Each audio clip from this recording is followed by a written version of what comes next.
আজ বাইরে প্রচণ্ড গরম পড়েছে, তো সকালবেলা একটু বিজি ছিলাম, সকালবেলা স্নান টান করে নিয়েছিলাম, তারপরে চলে গেলাম বাজারে। তো বাজার থেকে সব কিছু মাংস টাংস মাছ মাংস নিয়ে চলে এসেছি। রান্নাবাড়াও কমপ্লিটলি, খাওয়া দাওয়া শেষ। এখন বাজতে চলছে প্রায় 2:30টার কাছাকাছি। তোমাদের সময়টা 2:30 প্রায়। এখন একটু যাব মার্কেটে। আজ মাংস রান্নাটা কিন্তু খুব সুস্বাদু হয়েছে আর খুব জমিয়ে খেলাম। মিক্সচার মেশিন নিয়ে যাব এখন একটু মার্কেটে, তার ওটা ঠিক করাতে হবে।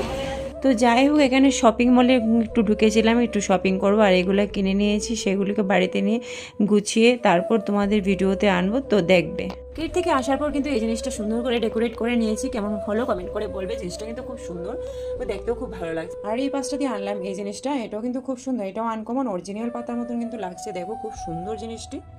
আমার কিন্তু আমার ফুলের শখ। যাই হোক, এই ফুলগুলো অনেক বছর হয়ে গেল, ফুলগুলো এগুলাকেও চেঞ্জ করতে হবে, কারণ এটি নষ্ট হয়ে গেছে। কারণ আমি কিছুদিন পর পর এগুলাকে ফ্রেশ করি, তার জন্য অনেকটাই নষ্ট হয়ে গেছে। সবসময় আমার ঘর গুছিয়ে রাখতে অনেকটাই ভালো লাগে, আর আমার সবসময় ঘর দেখবে অনেকটাই পরিষ্কার পরিচ্ছন্ন থাকে। তো যাই হোক, খাবার দাবার খেয়ে নিয়েছি। এখন বেজে গেছে প্রায় 10:15টার কাছাকাছি।